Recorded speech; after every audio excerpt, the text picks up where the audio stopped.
कितने लोग ऐसे होते गुरु से तो प्रेम करते हैं पर परिवार से बड़ा नाराज रहते हैं। नाराज मत होना।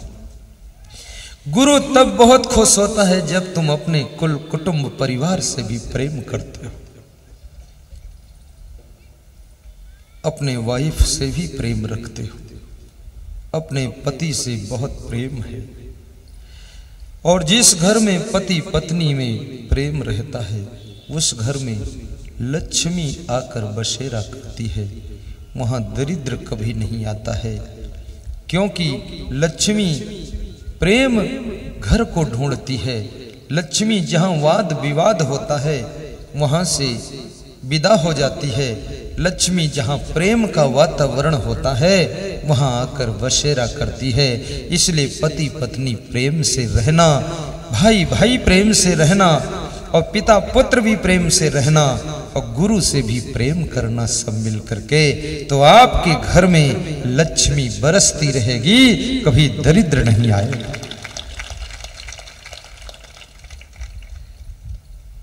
दाम्पत्य कलहो नास्ति श्री स्वयं आगता। चाणक्य ने कहा है जिनके दंपति जीवन में कलह कलेश नहीं होता है उनके घर में लक्ष्मी की कृपा रहती है। और प्रेम को बनाए रखना चाहते हो तो एक दूसरे को क्षमा भी करना, उनकी गलती को माफ कर देना। तुम्हारे जैसे सभी लोग बुद्धिमान नहीं हैं, तुम्हारे जैसे सभी लोग सजग भी नहीं है। कुछ ढीले ढाले लोग भी घर में होते हैं, मस्त मौला होते हैं। कुछ लोग सोने में भी ढीले और खाने में भी ढीले और नहाने में भी ढीले। सीतापुर जिले में एक माता जी कह रही थी कि हमारे पति को कोई समझा दे तो हम इनाम दे सकते हैं। तो हमने कहा बीमारी क्या है? बोले ढीले ढाले हैं और क्या। तुमने कहा ढीले ढाले हैं तो करते क्या है? बोले प्रिंसिपल हैं जूनियर हाई स्कूल के। तो हमने कहा ढीले ढाले होकर प्रिंसिपल हो गए? बोले हो गए तो हो गए, पता नहीं कैसे हो। पर मैं तो जब से आई हूं तब से इनका सब ढीलम ढाल मामला। बोले बैठे रहते, स्नान नहीं करते, तो इनकी धोती लाकर रख देते हैं कि जाओ नहाओ, तो भी नहीं उठते। तो हैंडपंप से बाल्टी में पानी भर के रख देते, लोटा रख देते कि ये लोटा लो और नहा लो, तो नहा लेते और फिर बैठे रहते। तो फिर हम कहते भोजन खा लो, तो बड़े ढील ढाल धीरे धीरे रसोई में पहुंचत हैं, बैठत हैं और खाते हैं। खाए के बाद फिर हुए बैठ रहा तो फिर हम बताते स्कूल जाना है, जल्दी करो निकलो। तो बड़ी मुश्किल निकल रहा है, पता नहीं कैसे नौकरी पूरी होगी इनकी। बहुत ढील ढाल। तो आपके घर में भी कुछ ढीले ढाले आत्माएं भी होंगी, उनको भी निभा लेना, क्योंकि उनके संस्कार ही ऐसे हैं। सब तुम्हारे जैसे स्ट्रिक्ट नहीं होंगे। फिर भी मैं कहूंगा मनुष्य उस व्यक्तित्व का नाम है जो अपने स्वभाव को, संस्कार को परिवर्तन कर सकता है, बदल सकता है। अगर आपके अंदर कोई ढीला ढालापन है तो आप चेंज भी अपने को कर सकते हो, स्ट्रिक्ट बन सकते हो। आप संकल्प लीजिए और प्रतिज्ञा कीजिए तो आप अपने अंदर बदलाव ला सकते हैं, और जो भी आपकी कमियां हैं उनको दूर कर सकते हैं, और जो भी गुण आप में नहीं वो लाकर भर सकते हैं, और आप अपना जीवन पूरा चेंज कर सकते हैं। ऐसा नहीं है कि आप अपने को बदल न सकें, अपने को बदल सकते हो, यही मानव जीवन की महानता है। पशु पक्षी अपने को चेंज नहीं कर सकते, लेकिन मनुष्य अपने को चेंज कर सकता है। और जो अपने को बदलने के लिए समर्थ है और बदलना चाहता है खुद को, और याद रखना खुद को बदलने से ही आपकी दुनिया बदल सकेगी। दुनिया को बदलने की लाख कोशिश करो, दुनिया नहीं बदलेगी। जिस दिन खुद को बदल दोगे उस दिन दुनिया भी बदलना शुरू हो जाएगी।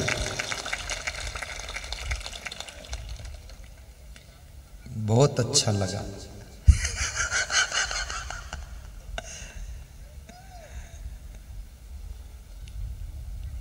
इस बदलते जमाने में तू भी बदल, इस बदलते जमाने में तू भी बदल, जरा मुड़ करके देखे तू अपनी तरफ, तू न बदला तो दुनिया बदलेगी कैसे। मुस्कराते रहो गुनगुनाते रहो, वक्त जीवन का यूं ही निकल जाएगा, वक्त जीवन का यूं ही निकल जाएगा। गर लगन सच सतगुरु से लगे जाएगी, सारे जीवन का नक्शा बदल जाएगा, सारे जीवन का नक्शा बदल जाएगा, सारे जीवन का नक्शा बदल जाएगा। गीत गाते रहो मुस्कुराते रहो, गीत गाते रहो मुस्कुराते रहो, काम करते रहो नाम जपते रहो, काम करते रहो नाम जपते रहो। जब तक सांस है काम करना बंद न करना, कर्म योगी बनकर रहो। नई गाड़ी ले आओ खड़ी कर दो तो उसका नाम खटारा हो जाता है, और 20 साल पुरानी गाड़ी को चलाते रहो तो उसका नाम, चलती का नाम गाड़ी, खड़ी का नाम खटारा है। आप बुढ़ापे में भी यदि काम करते रहोगे तो आप ताजे बने रहोगे। हमारे एक भक्त हैं महासमुंद डिस्ट्रिक्ट उड़ीसा बॉर्डर छत्तीसगढ़ प्रदेश में, रामचरण साहू। वह आईसर कंपनी के मैनेजर थे और उनका बेटा बैंक में मैनेजर। तो उन्होंने बेटे के कहने से नौकरी छोड़ दिया। तो 1 साल में वह मुझको बूढ़े जैसे दिखने लगे, थोड़ा झुके झुके चलते थे। तो हमने कहा क्या हुआ रामचरण? बोले फ्री हो गया, कोई काम नहीं। तो हमने कहा और? बोले जेब भी खाली हो गई। हमने कहा और? बोले बेटा आंख दिखाने लगा। तो हमने कहा और? बोले अब मोबाइल से बात करना भी बंद कर दिया। तो हमने कहा और? बोले फिर से ज्वाइन करने जा रहे। तो हमने कहा जल्दी कर रामचरण। तो ज्वाइन कर लिया। बोले अब कंपनी ने नई कार दिया है, बिल्कुल ताजा हो गया, फिर अप टू डेट। अभी हमारे पास में मिलिट्री के रिटायर एक भक्त जी आए थे मैनपुरी से। खड़े हो जाओ, देखो ये मिलिट्री में सर्विस करते थे, देखिए आप, बड़ी श्रद्धा है, बड़ा प्रेम, मैनपुरी। तो मैंने कहा आप क्या करते हो? बोले पहले मिलिट्री में था। हमने कहा अब?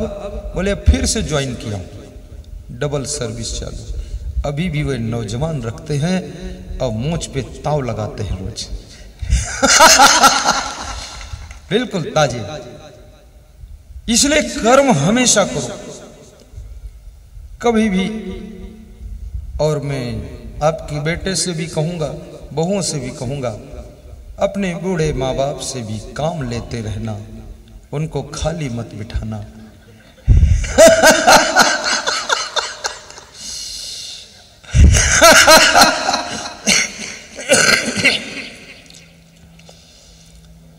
अब वे कैसे काम करेंगे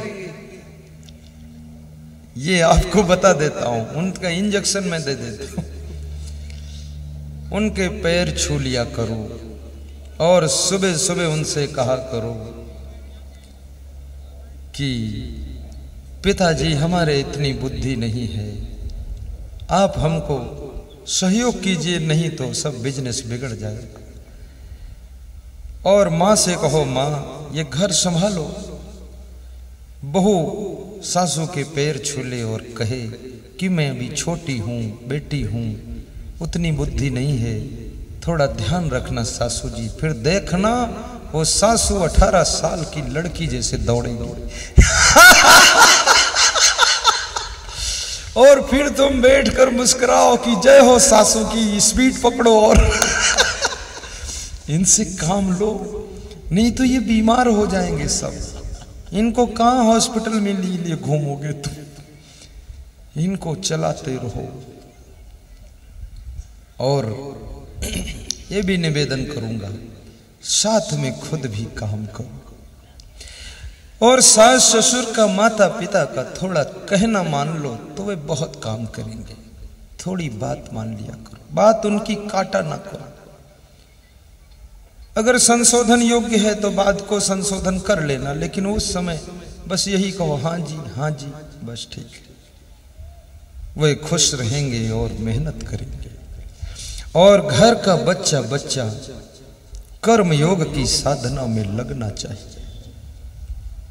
आपने देखा होगा, चींटियां किसी भी कीड़े को उठाकर ले जाती हैं तो छोटी चींटी, बड़ी चींटी, सब चींटियां जुट जाती हैं और कीड़े को टांग कर ले जाती हैं।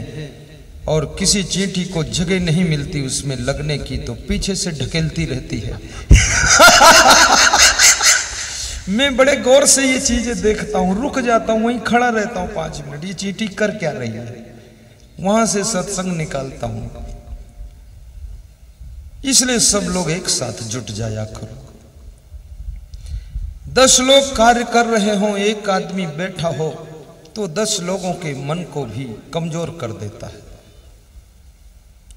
और जहां 11 लोग हैं, 11 जुट गए हैं तो सबका मनोबल बढ़ जाता है और कार्य हंसते हंसते पूरा हो जाता है।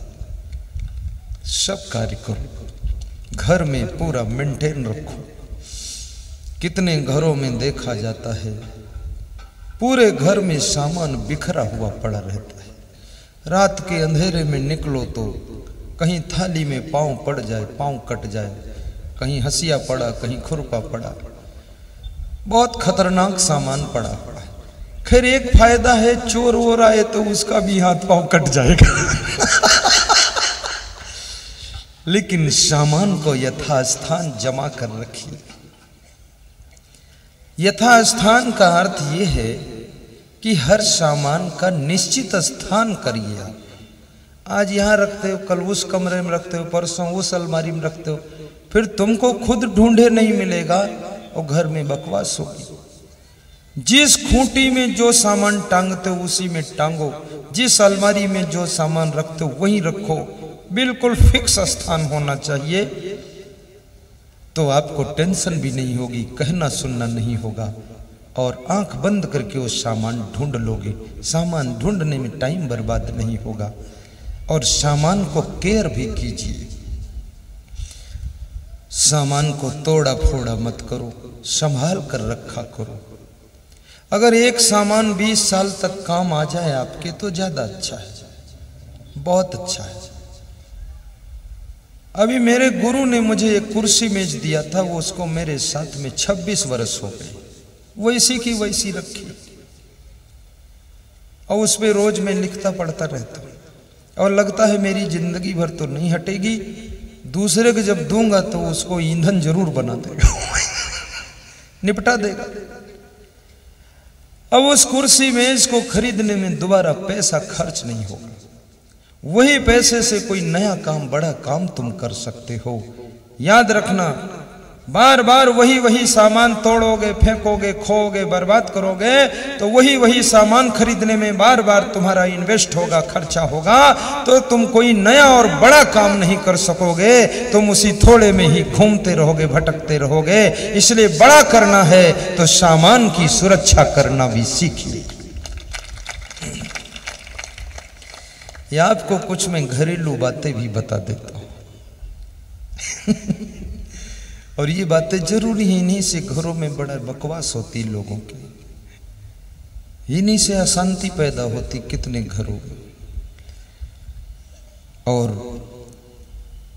शबरी राम से पूछ रही है, हे राम,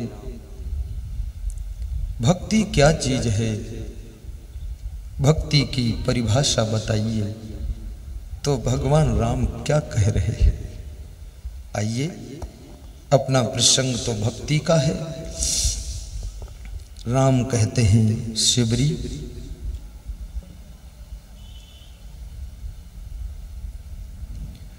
नवधा भक्ति कहूँ तो ही पाही, सावधान सुनो धरु मन माही।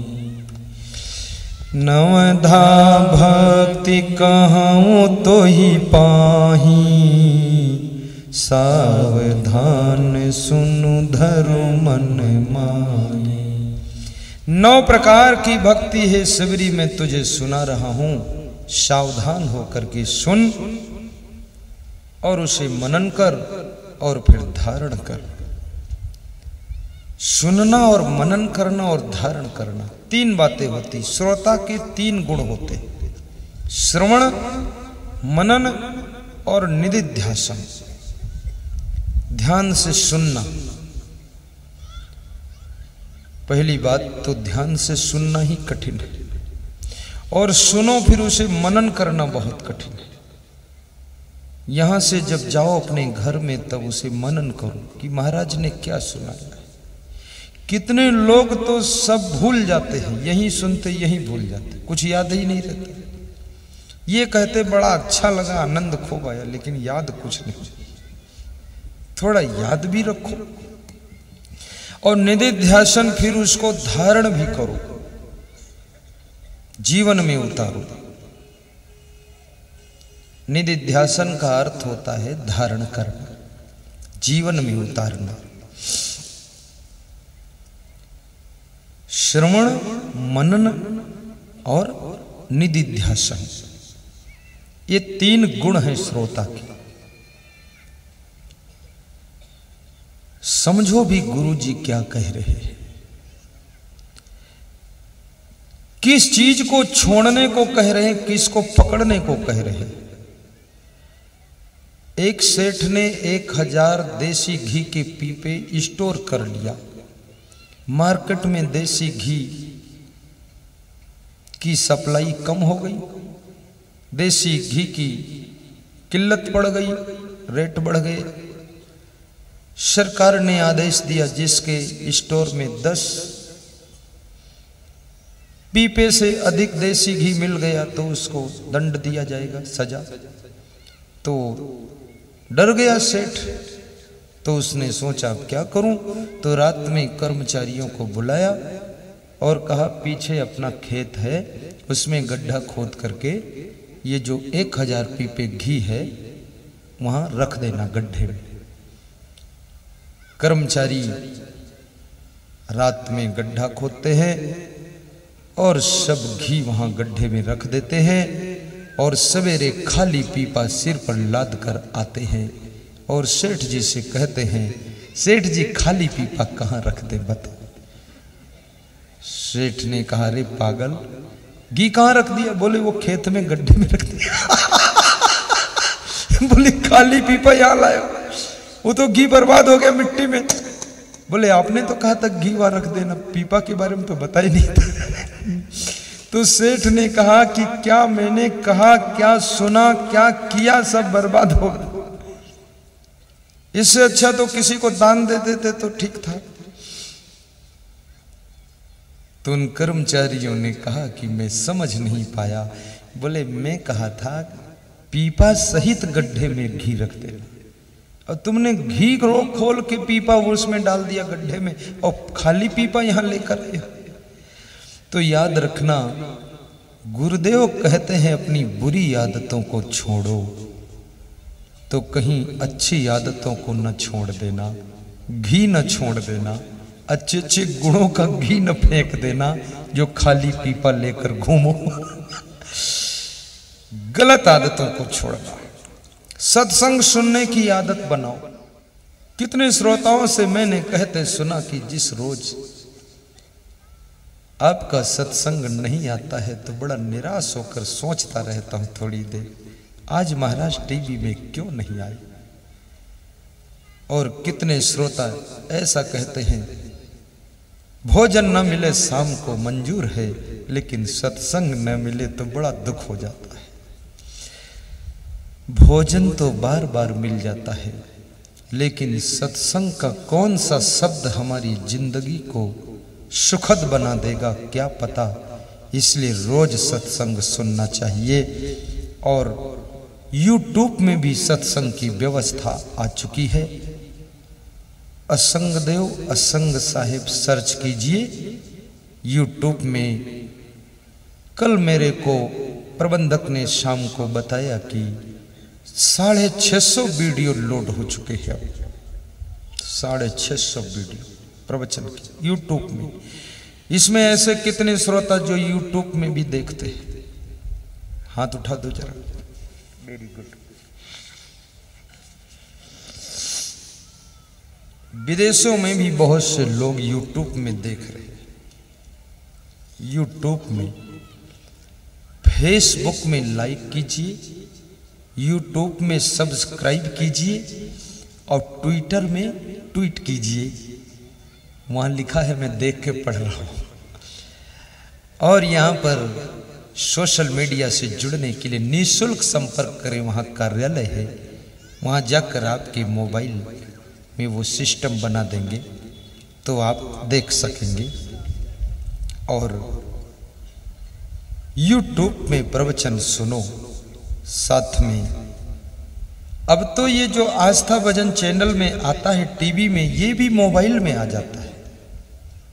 इसका भी कोई सिस्टम है, मैं नहीं जानता हूं, लेकिन आप लोग देखना। बहुत अच्छा है, धन्य हो। तो भगवान श्री राम प्रथम भक्ति का वर्णन करने जा रहे हैं। कृपया सीधे बैठे और हमारे साथ सभी भक्ति एक बार गा दे। 9 भक्ति में गा देता हूं एक साथ, क्योंकि इस समय कम है इसलिए संक्षिप्त ले लेता हूं। प्रथम भक्ति संतन कर संगा, दूजे रति मम कथा प्रसंगा। प्रथम भक्ति संतन कर संगा, दूजे रति मम कथा प्रसंगा। प्रथम भगति संतन कर संगा, दूजी रति मम कथा प्रसंगा। गुरुपद पंकज सेवा, तीसर भक्ति अमान। चौथी भक्ति मम गुण गण, करे कपट तजिगान। मंत्र जाप मम दृढ़ विश्वासा, पंचम भक्ति सुबेद प्रकाशा। छठ दम शील विरति बहु कर्मा, निरत निरंतर सज्जन धर्मा। सतुई सब मोह में जग देखे, मोते अधिक संत कर लेखे। अठवीं यथा लाभ संतोषा, सपन हूँ नहीं देख पर दोषा। नवम नम्र सब सोचलहीना, मम भरोसे ही हर्ष न दीना। नवम नम्र सब सोचलहीना, मम भरोसे ही हर्ष न कीना। नवमः जिनके कहु होई, नारी पुरुष सचराचर कोई। सो अतिशय प्रिय भामिनी मोरे, सकल प्रकार भक्ति दृढ़ तोरे। प्रथम भगति संतन कर संगा, दूजे रति मम कथा प्रसंग। प्रथम भगति संतन कर संग। जोर से गाइए, भाव से गाइए। प्रथम भगति संतन कर संगा। दूजे रति मम कथा प्रसंगा। पहली भक्ति संतों का संग करो। संग का बड़ा प्रभाव होता है। संगत का इतना बड़ा प्रभाव है। चींटी जब फूल की संगत करती है तो भगवान के ऊपर चढ़ जाती है, केवल संगत का प्रभाव। और वही चींटी जब धूल की संगत करती है तो पांव से रौंद कर मार दी जाती है। और वही चींटी जलती हुई लकड़ी की संगत करती है तो आग में जलकर मर जाती है। चींटी का कोई गुनाह नहीं है, केवल संगत का प्रभाव है। फूल का संग कर लिया तो भगवान के ऊपर चढ़ गई। ऐसे चींटी को भगवान के ऊपर कौन चढ़ने देगा? अगर चढ़ भी रही हो तो लोग टांग पकड़ कर उतार देंगे, उतर नीचे, ऊपर का। लेकिन फूल के साथ बैठी है तो चढ़ गई। फिर भगवान के ऊपर जो 56 प्रकार का भोग लगाया गया, प्रसाद चढ़ाया गया, भगवान उसे ग्रहण करता है कि नहीं करता, लेकिन वो चींटी भोग लगाती है बैठकर। फूल की संगत से इतनी ऊंचाई पर पहुंच गई चींटी। याद रखना, मैंने सुना है एक राजा हाथी पर बैठा हुआ किसी बाजार मेला से निकल रहा था। उस बाजार में, मेला में पंछी बिक रहे थे तो राजा का मन चल गया तो पूछा, एक मैं तोता खरीदूंगा, सुआ। तो तोता बेचने वाले से पूछा तो उसने कहा, मैं एक तोता नहीं बेचता हूँ, जोड़ा बेचता हूँ। तो बोले, जोड़ा का कीमत? बोले, ये काले रंग के पिंजड़े में जो तोता है ये 5 रुपये का है, और सफेद रंग के पिंजड़े में जो तोता है ये 5000 का है। तो राजा ने कहा, इतना रेट में अंतर क्यों? बोले, जंतर मंतर तंत्र और रेट में बड़ा अंतर, खरीदो तब पता चले, गुण है। तो राजा का मूड, उसने मंत्री से कहा, दोनों ले लो, लफड़ा खत्म करो। दोनों तोता खरीद लिया। जो 5000 का तोता था सफेद रंग के पिंजड़े में, उसको अपने बेडरूम के बाहर बरामदे में टांग दिया। जब शाम हुई तो उस तोता ने राजा साहेब से कहा कि शुभ रात्रि राजा साहेब, नमस्कार, जय सिया राम, सोने का समय हो रहा राजा साहेब, एक भजन सुनिए फिर सो जाइए। ऐसा राजा साहब से बात किया उस तोता ने। तो मीठा मीठा भजन सुनाया और फिर राजा साहब से कहा कि जल्दी सोया करो, देर तक मत जागा करो।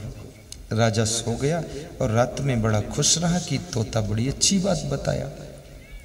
सवेरे जब राजा 5 बजे उठा तो देखा कि तोता 4 बजे से उठकर बैठा है, बिल्कुल फ्रेश तैयार, और मीठे मीठे भजन गा रहा है। श्री राम जय जय राम, साहेब बंदगी के गीत बोल रहा है। राजा बोला, बड़ा भक्त तोता है। फिर राजा को मीठे मीठे भजन सुनाया और कहा कि राजा साहब शुभ प्रभात, जय सिया राम। राजा साहब जल्दी सोकर उठा करो, आपको बहुत काम करने हैं, पूरी प्रजा पर दया करनी है। तो राजा बड़ा खुश हुआ कि ये 5000 तो अदा हो गए। दूसरी रात को उसने 5 रुपये वाला तोता जो काले पिंजड़े में था उसको टंगवाया बरामदे में। तो राजा जब दरबार से आया तो देखा कि वो 7 बजे शाम को ही सो रहा है, खुर्राटे ले रहा है। तो राजा ने पिंजड़े में अंगुली मारी कि उठ, अभी सो गया, सवा सांझ सो गया, बिल्कुल सूर्यास्त होते ही। तो उस तोते ने आंख खोली और राजा की ओर आंख गुरेर कर कहा कि अब की डिस्टर्ब किया तो किया, और 10-20 गालियां दी मादर फादर की राजा को। राजा को बड़ा दुख लगा कि उसको कोई कभी गाली दिया नहीं था, इतना बड़ा अपमान किया। बोले, यार ये 5 रुपये में गालियां मिली। ये तो बहुत बेकार तोता है। चलो कोई बात नहीं, रात तो निकलने दो। राजा जाकर सो गया। सवेरा हुआ, राजा 5 बजे सवेरे उठा और देखा जाकर तो पिंजड़े में वो तोता अभी भी पड़ा सो रहा। लेकिन राजा डर से उसको उठाया नहीं कि उठाऊंगा तो फिर गाली देगा। कुछ लोगों से डर लगता है, सो रहे हो तो उठा नहीं सकते आप। वो बिल्कुल समझ लो शेर सोया है, अगर उठा लिया तो तुम्हें फाड़ फोड़ देगा। इतने खतरनाक लोग हैं, उनको जगाना मुश्किल। आप सोते हो, आपको आराम से कोई जगा सके, जरूरत हो, इतना सरल बनो। 6 बजे देखा फिर सो रहा हूं, 7 बजे तक सो रहा। तो राजा ने हिम्मत करके पिंजड़े में हाथ मारा, उठ। तो उठा और लाल पीली आंखें बनाए और राजा को बहुत गंदी गालियां दिया, मादर फादर की। राजा बड़ा दुखी हुआ और सिपाही को बुलाया और कहा कि पिंजड़ा खोल करके और इसकी गर्दन ऐंठ कर मरोड़ के फेंक दो इसकी ऐसी तैसी। राजा भी जोश में आ गया। तो जब उसको पिंजड़ा खोल कर उसकी गर्दन ऐंठने के लिए सिपाही चला तो दूसरा जो तोता था 5000 वाला सफेद रंग के पिंजड़े में, वो फूट फूट कर रोने लगा और माफी मांगने लगा। राजा साहब इसको मत मारना, अगर ये मर गया तो मैं भी मर जाऊंगा। बोले तेरे से इसका क्या रिश्ता? अरे बोले मेरा सगा भाई है, छोटा भाई है ये। बोले तेरा भाई है, ये तो बहुत नालायक है, गाली देता गंदी। बोले इसकी गलती नहीं है राजा साहब। तो किसकी गलती? मेरी गलती है। बोले आपकी भी गलती नहीं है, ये संगत का प्रभाव है। बचपन में दोनों का जन्म तो साथ हुआ था। मैं एक साधु की कुटिया पर चला गया था, तो साधु के साथ भजन गाना सीख लिया, टाइम पर सोना और जागना सीख लिया, जय श्री राम करना मैं सीख गया साधु की संगत में। और ये जो है एक ऐसे उपद्रवी घर में चला गया जहाँ पर रोज मारपीट गाली गलौज होती थी, उसके घर में इसने गालियाँ सीखी। तो राजा साहब संगत का प्रभाव है, संगत के प्रभाव से तोता पंछी भी इतना जब बदल सकता है तो मनुष्य संगत कुसंगत में क्यों नहीं बदल सकता है। इसलिए संगत का चुनाव संभल कर करना चाहिए।